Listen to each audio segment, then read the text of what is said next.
वंदे मातरम आम आदमी पार्टी की रैलियों में, आम आदमी पार्टी की सभाओं में भारत माता की जय और वंदे मातरम जोर जोर से लगाए जाते हैं। किसी दिन लगाने का मन हो तो आ जाना हमारी पार्टी के कार्यक्रम में, आपसे ज्यादा तेजी के साथ वहां पर वंदे मातरम लगाएंगे। सदन में भी लगाना चाहते हो लगाओ।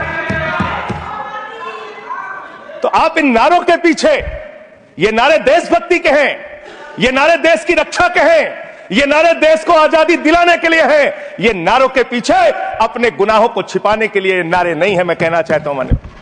और आप क्या कर रहे हैं? आप इन नारों के पीछे अपने गुनाहों और अपराध को छिपाना चाहते हैं। वंदे मातरम का मतलब क्या है? वंदे मातरम का मतलब है मातृभूमि की वंदना। मातृभूमि की वंदना।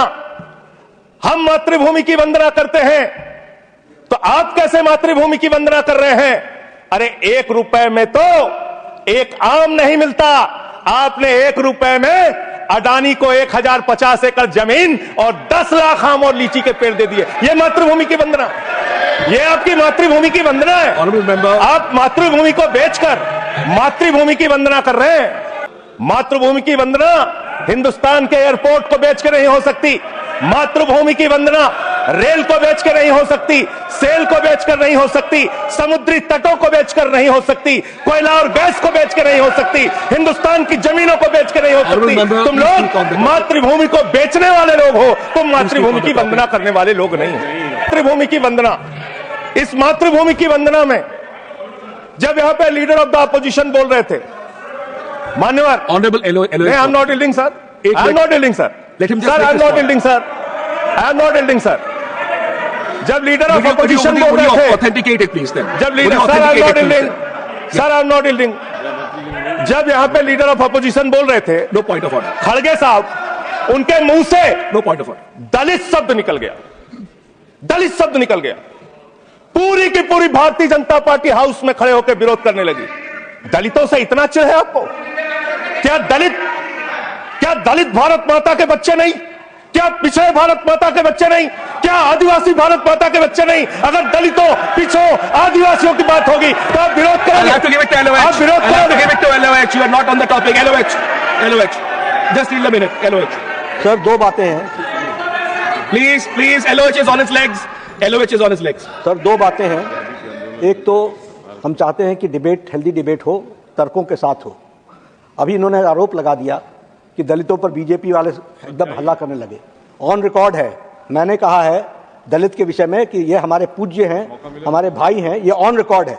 इस तरीके के स्वीपिंग स्टेटमेंट्स न दें और इस हाउस के माध्यम से देश को न करें, नंबर 1। नंबर 2, आपने कहा ये बेच दिया, ये बेच दिया, ये बेच दिया। आई से please authenticate on the floor of the house whatever you have charge. देखिए आज सर बहुत अच्छी बात गृह मंत्री जी भी कह के गए और लीडर ऑफ द हाउस भी कह रहे हैं कि जो कुछ भी मैं बोलूं उसको ऑथेंटिकेट करूं। और मैं आपसे अनुरोध कर रहा हूं सर कि अगर मैं ऑथेंटिकेट ना करूं तो मेरे खिलाफ कार्रवाई की जाए। एक एक चीज मैं ऑथेंटिकेट करूंगा। अगर मैं कोई बात कह रहा हूं तो उसको ऑथेंटिकेट करूंगा। मातरम का नारा लगाकर लोग जेल गए, लाठियां पड़ी उनको। मैं आपके माध्यम से इस सरकार से पूछना चाहता हूं, आरएसएस के 4 लोगों का नाम बताओ जो वंदे मातरम नारा लगा के जेल गए। उनका नाम बताओ आप। 4 लोगों का नाम बताओ आप। अपने 4 पुरखों का नाम आप बताओ। आप नहीं बता सकते क्योंकि आजादी के आंदोलन में आपका कोई इतिहास नहीं। आजादी के आंदोलन में आपका कोई इतिहास नहीं, यही आपकी कुंठा है। तो इसलिए कभी आप कहते हो सरदार वल्लभ भाई पटेल आपके हैं। अरे भैया, सरदार वल्लभ भाई पटेल ने आरएसएस के ऊपर बैन लगाया था, यह रिकॉर्डेड हिस्ट्री है। और जब 18 महीने जेल में रखा गया आरएसएस के लोगों को राष्ट्रपिता महात्मा गांधी की हत्या के अपराध में, जब उनको छोड़ा गया, बैन हटाया गया, तो उसमें शर्त लगाई कि आप राष्ट्रीय ध्वज को मानेंगे, यानी कि आप तिरंगे झंडे को भी नहीं मानते थे। आपने 52 साल तक हिंदुस्तान का तिरंगा झंडा आरएसएस के मुख्यालय पे नहीं फहराया सर, नहीं फहराया। और 3 लोगों ने आरएसएस के मुख्यालय पर जब यह झंडा फहराया, उन तीनों के नाम मैं पढ़ रहा हूं, विजय, उन्मत, दिलीप, इन तीनों लोगों के खिलाफ आरएसएस ने एफआईआर दर्ज कराई। किस अपराध में? कि हमारे दफ्तर में तिरंगा क्यों फहरा दिया। और कितने साल तक मुकदमा लड़े? 13 साल तक मुकदमा लड़े। यह है आपकी असलियत। आप तिरंगे का विरोध करते हैं, भारत के राष्ट्रीय ध्वज का विरोध करते हैं। जो लोग तिरंगे और राष्ट्रीय ध्वज का विरोध कर सकते हैं वो भारत माता के सच्चे सपूत नहीं है, वो नहीं है हमारे निगाह में। और मैं आपको बताता हूं सर, ये है 28 दिसंबर 1949 का ऑर्गेनाइजर पत्र, इसको भी रखूंगा क्योंकि आज गृह मंत्री जी और लीडर ऑफ द हाउस दोनों कह के गए रिकॉर्ड पे सारी चीजें आनी चाहिए, इसको रिकॉर्ड पे रखना चाहिए। इतिहास देश को पता चलना चाहिए किन लोगों ने देश के साथ गद्दारी की, किन लोगों ने तिरंगे का विरोध किया, किन लोगों ने राष्ट्रगान का विरोध किया। आपको यह पढ़ के सुनाना चाहता हूं, यह ऑर्गेनाइजर है, क्या लिख रहा है। What is the moral sanction behind government's choice of Jana Gana Mana except that it can be made an item of entertainment. आप राष्ट्रगान का विरोध कर रहे हैं, आप भारत के राष्ट्रगान का विरोध कर रहे हैं, आपके मुख्य पत्र में भारत के राष्ट्रगान का विरोध लिखा गया है। इसके लिए भारत के प्रधानमंत्री को और पूरी की पूरी भारतीय जनता पार्टी को, जो अपने आप को आरएसएस को अपना आदर्श मानती है, पूरे देश से माफी मांगनी चाहिए। यह रिकॉर्ड पे लाऊंगा सर, इसको रख लीजिएगा, यह रिकॉर्ड पे रखा जाए।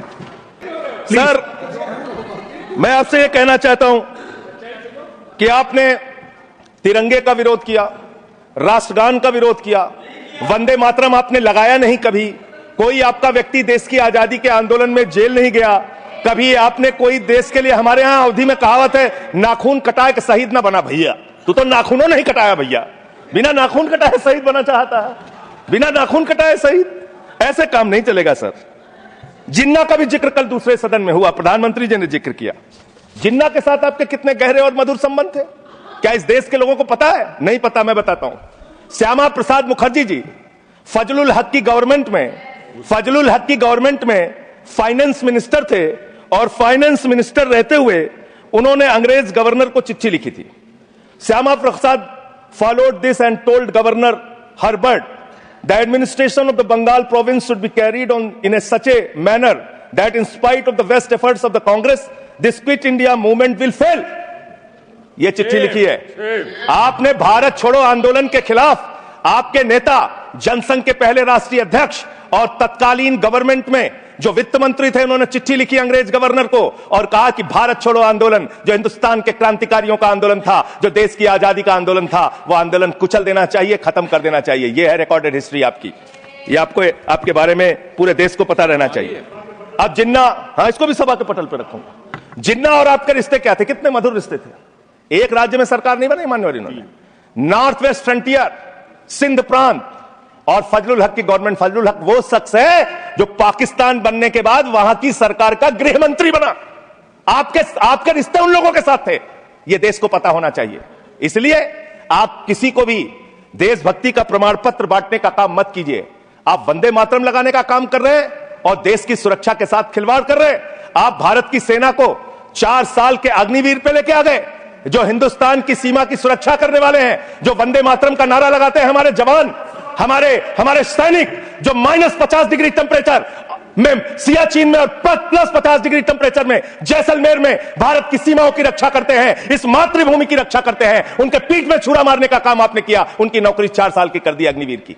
आपको मातृभूमि से प्यार है, आप देशभक्ति की बात करेंगे, आप देशभक्ति की बात कर रहे हैं। अरे मैंने साइकिल चोर सुना था, लॉकेट चोर सुना था, स्कूटर चोर सुना था, मैंने सुना था तमाम तरह के चोर होते हैं। आप लोग तो वोट चोर निकल गए हिंदुस्तान के अंदर, वोट चोर।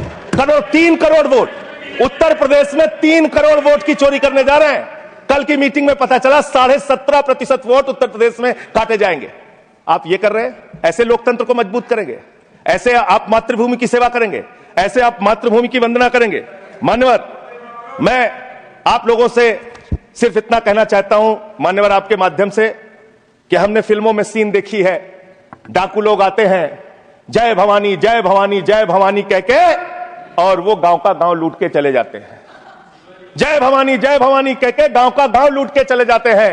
हम इस देश के अंदर किसी भी सरकार को वंदे मातरम और भारत माता की जय लगाकर देश को लूटने की इजाजत नहीं देंगे। वंदे मातरम लगाएंगे, भारत माता की जय लगाएंगे, जय हिंद भी कहेंगे, राष्ट्रगान भी कहेंगे, वंदे मातरम भी गाएंगे, लेकिन देश के साथ गद्दारी और धोखेबाजी नहीं करने देंगे, आपको नहीं करने देंगे। ये देशभक्ति के नारे हैं, ये देशभक्ति के नारे हैं। आप बेरोजगारी पे बात नहीं करना चाहते, महंगाई पे बात नहीं करना चाहते, दलितों का मंदिर में प्रवेश वर्जित है, कहीं उनको रोका जा रहा है उस पर बात नहीं करना चाहते, पिछड़ों का शोषण हो रहा है उस पर बात नहीं करना चाहते। आपने मातृभूमि की सेवा यह की है कि आज हिंदुस्तान के ऊपर 200 लाख करोड़ रुपए का कर्जा है, 200 लाख करोड़ रुपए का कर्जा आपने हिंदुस्तान को आज इस स्तर पे पहुंचाने का काम किया है। और दूसरी बात मैं पूछना चाहता हूं आपके माध्यम से मान्यवर, इस देश में मजदूर भी हैं, किसान भी हैं, आदिवासी भी हैं, दलित भी हैं, पिछड़े भी हैं, सवर्ण भी हैं, सब में अनपढ़ है, सब में भारी संख्या है जो पढ़े लिखे नहीं है, जिनको संस्कृत का ज्ञान नहीं है, जो नहीं पढ़ सकते वंदे मातरम। तो आप उनको कह रहे हैं कि वो देशभक्त नहीं है। मैं आपके माध्यम से कहना चाहता हूं, वो देश को लूटने वाले अडानी जैसे पूंजीपतियों से ज्यादा बड़े देशभक्त हैं, जो अपने बच्चों के लिए श्रम करते हैं, मजदूरी करते हैं, कुली का काम करते हैं और अपने बच्चों का पेट भी पालते हैं, देश की भी सेवा करते हैं। वो आपसे ज्यादा देशभक्त हैं। उनकी देशभक्ति को आप इससे चेक करने का काम मत कीजिए।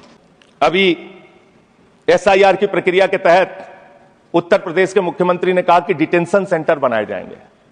80 लाख लोगों के वोट आपने बिहार में काट दिए, वहां कितने घुसपैठिए मिले आपको? अरे भाई, ये भी मातृभूमि की बात हो रही है।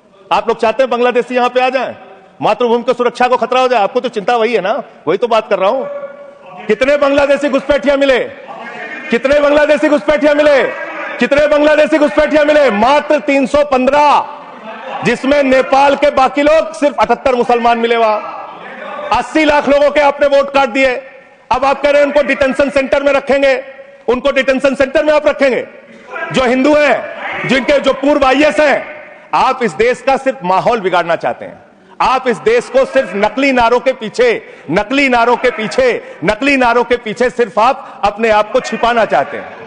वंदे मातरम देशभक्ति का नारा है, भारत माता की जय देशभक्ति का। हां, दिल्ली में तो काटोगे ही आप, ठीक ही कर रहे हो, पहले से ही नियत बता दिया। दिल्ली की हालत तो कर दी आपने। अरे इसमें क्या लिखा हुआ है? इसमें क्या लिखा हुआ है? सुजलाम सुफलाम, सुजलाम सुफलाम, शुद्ध जल शुद्ध फल और मधुर वाणी। मधुर वाणी, मधुर वाणी कौन बोल रहा है? देश के प्रधानमंत्री मधुर वाणी बोल रहे हैं। मुजरा जैसे शब्दों, अरे भाई, इसी वंदे मातरम की बात सर, वंदे मातरम की तो बात कर रहा हूं। हमारे पास और टाइम है सर, टाइम है सर। सर मधुर वाणी, मधुर वाणी, मधुर वाणी। सर जहरीली हवा और जहरीला पानी दिल्ली में दे रहे हैं। हमारे पूर्वांचल के भाइयों के ऊपर बुलडोजर चला रहे हैं। सर मेरे टाइम में से काट लीजिएगा, बाकी टाइम में से काट लीजिएगा, बाकी टाइम में से काट लीजिएगा। सर हमारी पार्टी का टाइम 24 मिनट है। प्लीज वन सेकंड दिल्ली को, Sanjay ji, one second honourable members, one second, शांत हो जाओ। माननीय संजय जी, कंक्लूड करिए, आपका समय खत्म हो रहा है। 24 मिनट मेरा टाइम है। प्लीज, मैं अपने माननीय Neeraj ji, please, he is concluding, please conclude. 10 second sir, please conclude, आपका समय समाप्त हो गया। सर मेरी पार्टी का समय 24 मिनट है। ठीक है, मेरी पार्टी का समय 24 मिनट है। और कोई स्पीकर नहीं है आपके? स्पीकर एक और है, उनमें से आप काट लीजिएगा समय। मैं कह रहा हूं, हाँ, ये हमारा अधिकार है, पार्टी का अधिकार है।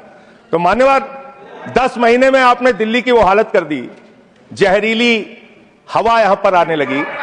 दिल्ली को आपने दुनिया का सबसे प्रदूषित शहर बना दिया। बच्चों शांत हो जाओ, बच्चों शांत, बच्चों हल्ला मत करो, शांत हो जाओ। अरे मैं एक मुख्यमंत्री इन्होंने बनाया है, कंक्लूड करिए सर। एक मुख्यमंत्री बनाया इन्होंने, प्लीज खत्म कर रहा हूं, प्लीज। एक मुख्यमंत्री बनाया है जिसको ये नहीं मालूम कि AQI होता क्या है, वो टेम्परेचर बता रही है। ये हालत है। तो इसलिए मैं अंत में इन्हीं लाइनों के साथ कि पहले ये तय करो कि वफादार कौन है। ये वक्त तय करेगा कि गद्दार कौन है। ये वक्त तय करेगा कि गद्दार कौन है। पहले ये तय करो कि वफादार कौन है। ये वक्त तय करेगा कि गद्दार कौन है। वंदे वंदे वंदे वंदे वंदे वंदे।